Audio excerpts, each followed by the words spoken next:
Yes, reka mbifurize kugira ibihe byiza aho muherereye hose, nizere kandi ko mukomeje kumererwa neza. Ikaze kuri mwese kwibendera TV. Twinjiye makuru yo kuri aya masaha, namakuru agiye kwitsa no kwibanda mu burasirazuba bwa Repubulika Iharanira Demokarasi ya Kongo. Uyu munsi turi ku wa gatanu, ni tariki 10, ni tariki 21 Ugushyingo muri uyu mwaka wa 2025.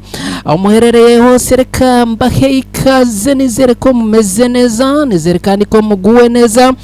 Hanyuma mbabwire ko muri aya makuru turababwira ko twirwaneho yatatswe bikomeye ni mu misozi ya Minembwe. Abarundi bagera kuri 10 n'abangahe bamaze kuraswa, imibare turayifite kandi ndaza kuyibagezaho gatanu kuri gatanu. Ndaza kandi kubabwira ko imirwano yongeye gukara no kuzamura urwego rwo hejuru ni muri Kivu y'Amajyepfo. Turaza kunyarukira mu bice bya Shabunda turebe ko ibintu byifashe. Ndaza kandi kukubwira ko hari abajenerali bamaze gutabwa muri yombi bo ku ruhande rwa leta ya Kongo. Ibi turaza kubyinjiramo. Uyu mujenerali witwa Nyembo wasimbuye Generali Masunzu ni muntu ki? Turaza kugaruka kuri bimwe mu byo wamenya kuri uyu mugabo. Hanyuma ndaza kukubwira ko abaturage bo muri Rugushwa bongeye gukora imyigaragambyo simusiga. Uraza kumenya neza agace imyigaragambyo irimo kuberamo.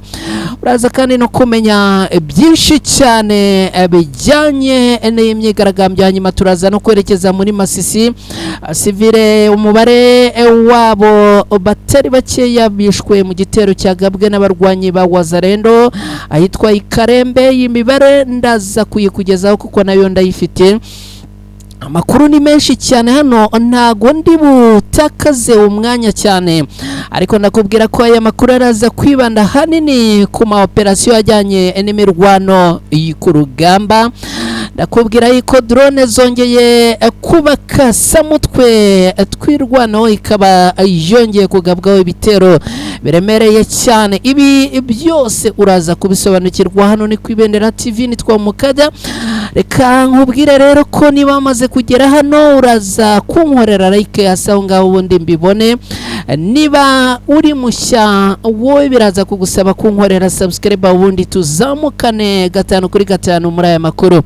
Reka ibintu tubigenze gutya, tubitware muri ubu buryo. Hanyuma nitumara gutumika mu kanya ngaruke twinjira muri aya makuru ku buryo burambuye. Ubwo ndaza gusanga like zamaze kugeraho na subscribe mugenda muterekaho, ibintu bikomeza kuba terebye gatanu kuri gatanu.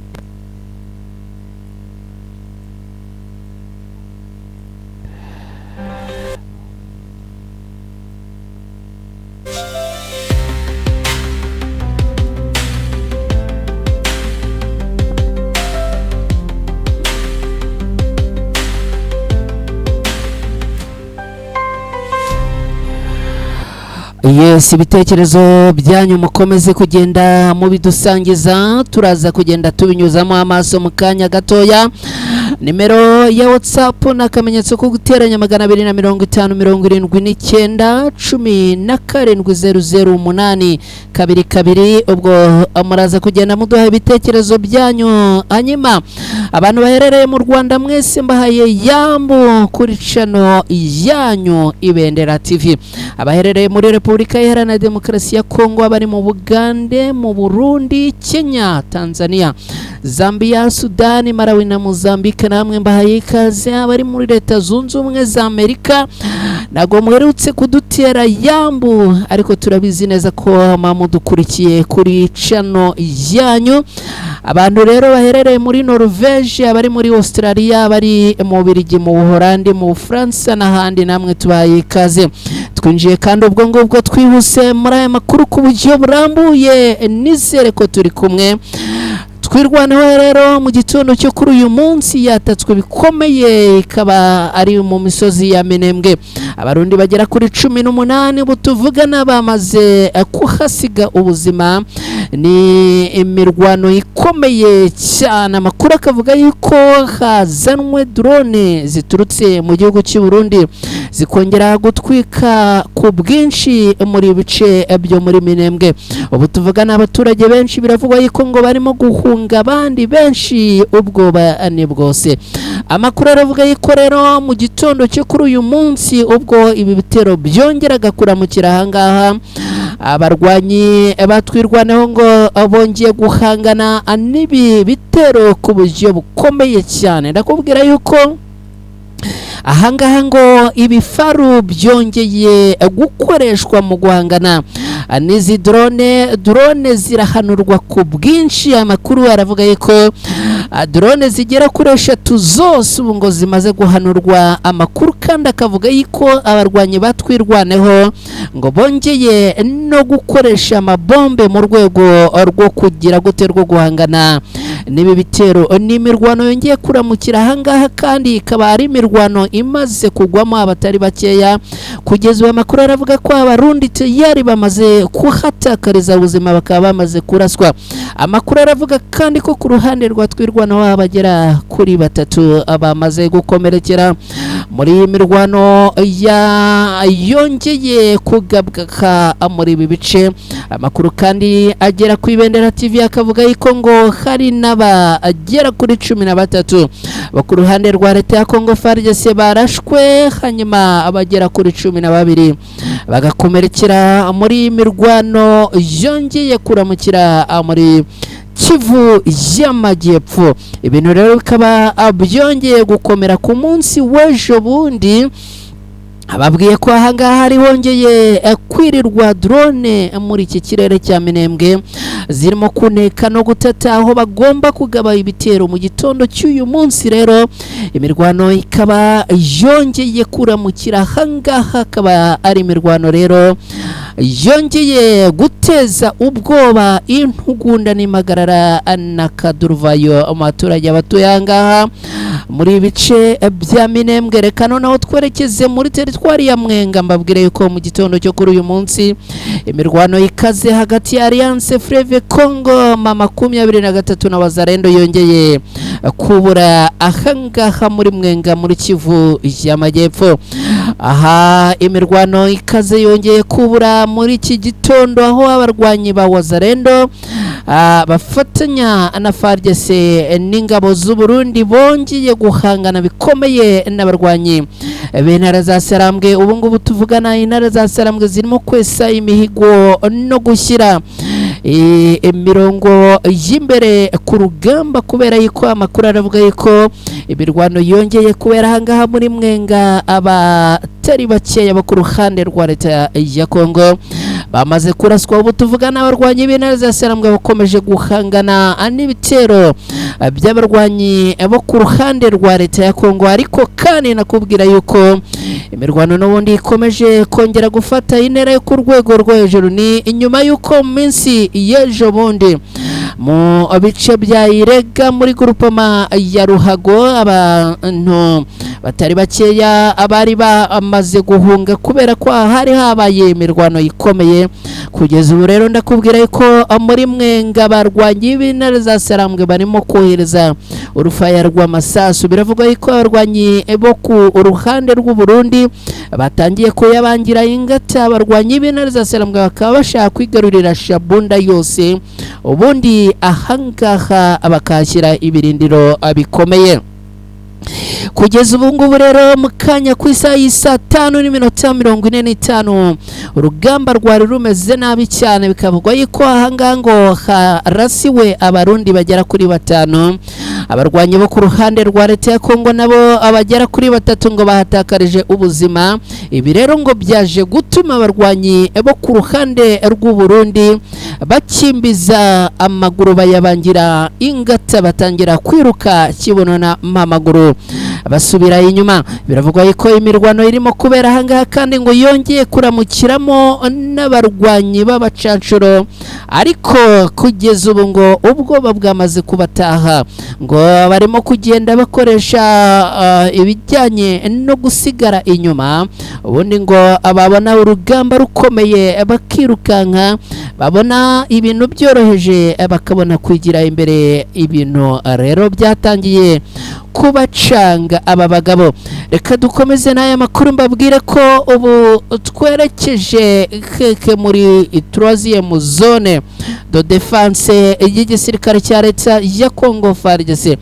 Major General Nyembo wasimbuye General Masunzu ku buyobozi bwa zone ya 3 ya gisirikare ya FARDC ni muntu ki?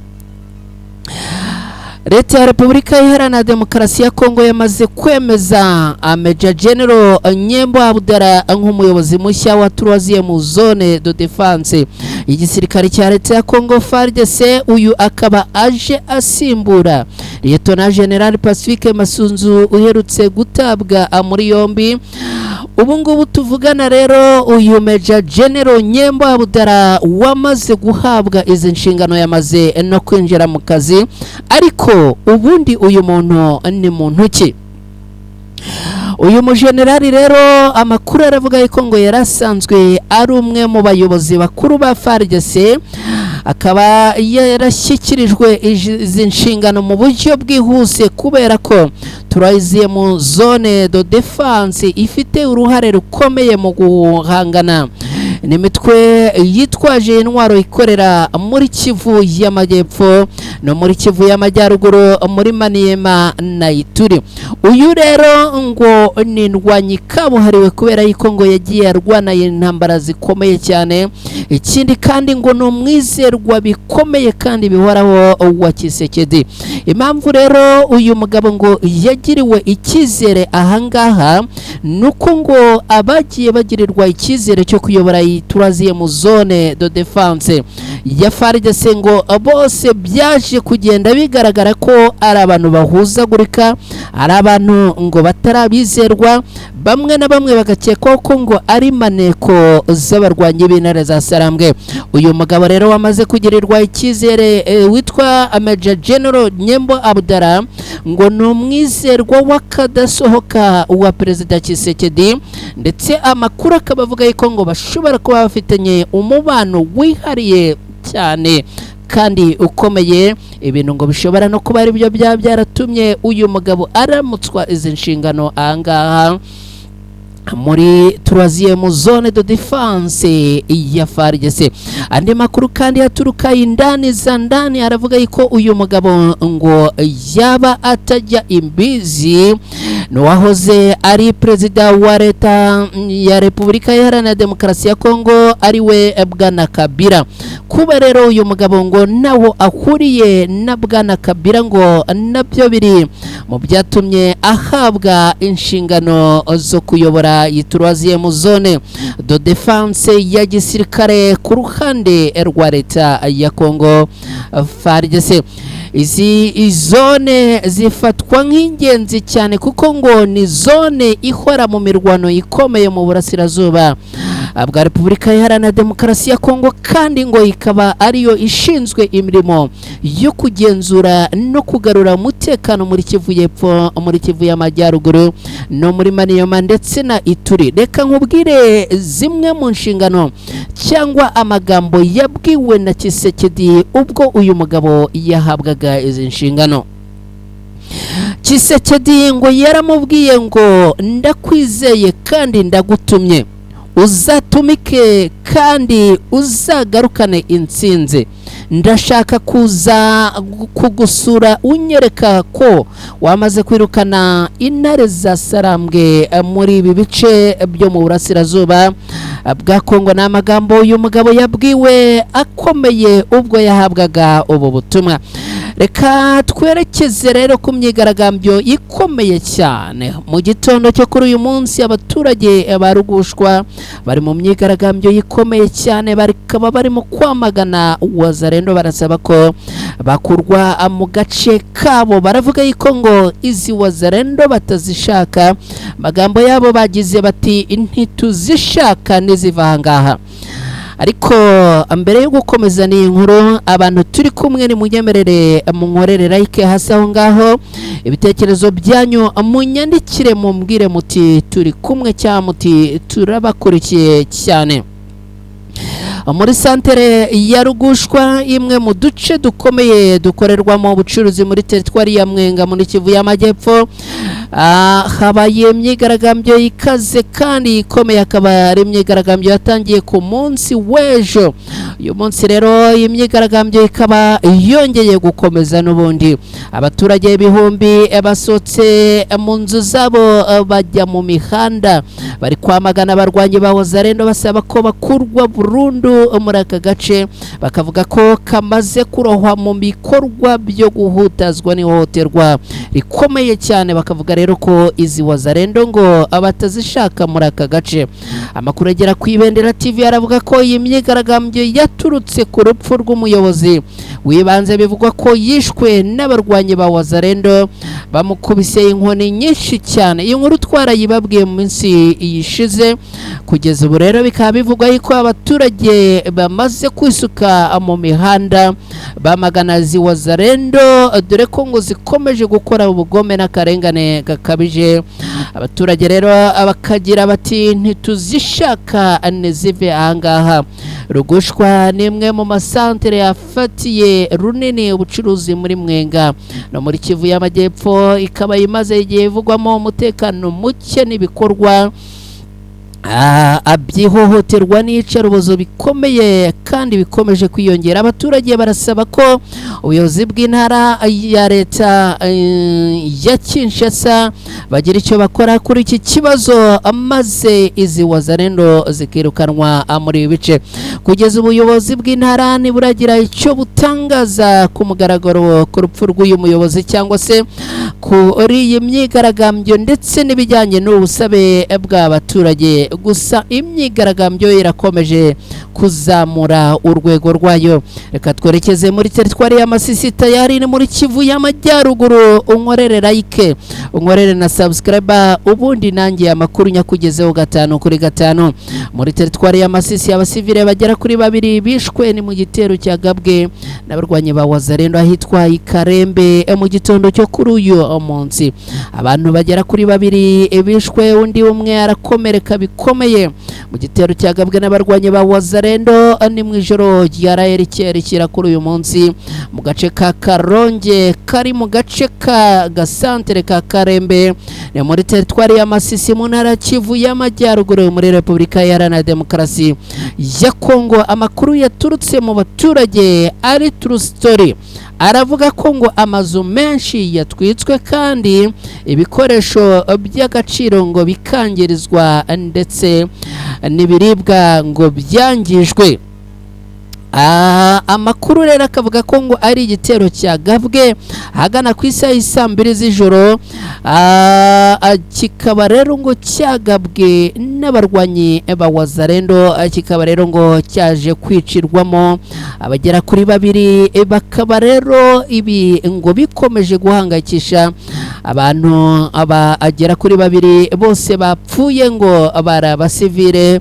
Ibintu rero bikaba byongeye kwamaganwa n'imande zo ku ruhande rwa societe civile. Ingendo n'imirimo muri aka gace byahagaze kugeza ubu, umutekano kaba ukirimo gukemangwa nyuma y'ibi bitero. Ndakubwira kandi ko kugeza ubu noneho unyemerere nitereke ntangaze abasirikare bakuru bagera kuri 21 bose ba FARDC bamaze gufungwa, bakaba batawe muri yombi aho bafungiye Indoro. Niba uri kumwe natwe nyemerera twinjirane muri iyi nkuru ijyanye n'abasirikare bagera kuri 21 bose bamaze gutabwa muri yombi bo ku ruhande rwa leta ya Kongo FARDC. Gereza ya gisirikare ya Ndoro iri Kinshasa ikomeje kugaragaza ibibazo bikomeye mu mikorere yayo, nkuko kugeza ubu ngubu bivugwa ngo abasirikare bagera kuri 21 bose ba FARDC bamaze gutabwa muri yombi kandi bakaba bafungiye muri gereza. Abenshi muri aba basirikare bakuru ngo nabagera kuri 21 bafite peti rya generali bafungiye muri gereza, nyamara babiri gusa ngo nibo bamaze gukatirwa n'urukiko, abandi bose bakaba bafungiwe mu buryo bw'agateganyo cyangwa bakaba bategereje kuburanishwa, bose hamwe bafungiye muri gereza. Muri rusange abantu bagera ku 2339 nibo bafungiwe Indoro, barimo 1524 bafunzwe mu gihe bataraburana hamwe n'190 bashinjwa ku mugaragaro. Gereza rero irimo kandi abagore 44 barimo abana babiri ndetse n'abasivile 45. Muri uru rwego abajenerali babiri bapfiriye muri iyi gereza, imibiri yabo ntiyigeze isubizwa imiryango yabo, hakaba hibazwa aho abangaba imibiri yabo yajyanwe. Aba bajenerali 21 rero bose bafungiye ahangaha bakaba abakurikiranweho ibyaha birimo gushaka guhirika ubutegetsi bwa Kisekedi. Umuvugizi wa FARDC witwa General Major Sylvain Kenge akaba yasabye ko ubucamanza bwa gisirikare bwihutisha ibijyanye no gucira izi manza aba basirikare kugira ngo hamenyekane igihano bahawe cyangwa se nibagirwa abere abafungurwe. Nshuti bakunzi ba Ibendera TV, ni munyemerere twerekeze mu butumwa bwanyu mbabwira yuko abakuru aracyakomeje mu kanya ndaza kubereka icyo dukurikizaho, ariko ni munyemerere tubanze tugane mu bitekerezo byanyu, niba hari ibihari mu bidusangize, hanyuma niba nawe ukirimo kohereza igitekerezo cyawe ndaza kucyakira, ariko reka mbe ndi kunyuza amaso muri bimwe mu bitekerezo mwamaze kugenda mudusangiza. Hari abanyuze kuri WhatsApp muduha ibitekerezo byanyu mutubwira muti turabakurikiye cyane. Uyu yitwa Bineza Jean Claude yaherereye mu karere ka Muhanga mu ntara y'Amajyepfo. No bwa mbere abantu bo muri Muhanga mutugaragarije ko mudukurikira, turabashimiye cyane. Rero hari uwitwa Jean Claude Mbonimana aherereye mu karere ka Karongi. Abantu bo muri Karongi n'abatarama bacu cyane mutugaragariza kenshi ko mudukurikira. Hari abantu baherereye mu karere ka Kayonza witwa Mbwirwa nayo Sylvain, nawe wamaze kutwandikira unyuze kuri WhatsApp yacu tubwira ko dukurikiye. Nimero yacu ya WhatsApp na kamenyetso ko guteranya 250 7917000822. Ubwo namwe bitekerezo byanyu mukomeze mugenda mubidusangiza, tubisangize isi yose. Hari uwitwa Rugwiro Hervé aherereye muri Norvège, wamaze kutwandikira nawe utubwira ko dukurikiye, tugushimira cyane hamwe n'abandi mwese. Rero muri kumwe natwe, ni munyemerere mba ashimire cyane. Hanyuma rero munyemerere tugane ku nkuru iganisha ku musozo w'aya makuru yacu. Abarwanyi b'intara za Sarambwe bamaze kwemeza ko biyemeje hamwe na leta ya Kinshasa kwambura intwaro abarwanyi ba Wazalendo. Ibi ni byatangarijwe mu kiganiro n'abanyamakuru cyabaye ku munsi w'ejo kikabera i Goma. Cyagarukaga ku mahame shingiro aganisha ku guhagarika imirwano hagati y'abarwanyi b'intare za Sarambwe n'uruhande rwa leta ya Kinshasa ku masezerano rero basinye Doha muri Qatar mu mpera z'icyumweru gishize. hanyuma rero imwe muri izi ngingo yagarutsweho nirebana no kwambura intwaro abarwanyi b'imitwe yitwaje intwaro no kubasubiza mu buzima busanzwe. Mbonimpa ubwo yasobanuraga iyi ngingo yavuze ko mu mitwe igomba kwamburwa intwaro harimo na Wazalendo ndetse ko impande zombi zabyemeje. Rero bikaba ngo ari byamaze kwemezwa kandi bihuriweho hagati y'impande zombi. Uyu akaba agira ati impande zombi ziyemeje kwirinda gushyigikira imitwe yitwaje intwaro. Hakaba rero harimo umutwe wa Wazalendo, hakaba harimo umutwe wa ADF, hakaba harimo FDLR ndetse n'indi. Iyo yose rero ngo bakaba bagiye gufatanyiriza hamwe kuyambura intwaro. Umuvugizi wa Alliance Fleuve Congo mama 23 yitwa Lawrence Kanyuka nawe yemeje ko Wazalendo zigomba kwamburwa intwaro, asaba abagize iyi mitwe gutangira akuzi bambura vuba na bwangu. Alliance Fleuve Congo yatangaje ko hari gahunda yo kwambura intwaro iriya mitwe mu gihe ikomeje gufatanya n'ingabo za leta ya Kinshasa mu ntambara barwanamo na 23 ndetse bakomeje no kwesuraniramo mu bice bitandukanye. Ngibyo uko byifashe kugeza ubu ngubu rero muri aya makuru twagarukagaho kuri aya masaha. Reka nebe niba hari ibitekerezo mwamaze kudusangiza, hanyuma ubundi tugane ku musozo. Nkomeza kubifuriza kugira wa gatanu mwiza ubwo aho muherereye. Ndabona nta bindi bitekerezo abishya byamaze kutugezaho, nizere ko ntawe niganye ijambo. Ubundi mwese aho muherereye komeze kugira ibihe byiza, komeze kugira wa gatanu mwiza. Nanjye ndabashimiye cyane rero, ubundi gahunda zanyu zikomeze kugenda neza. Bye, ciao ciao.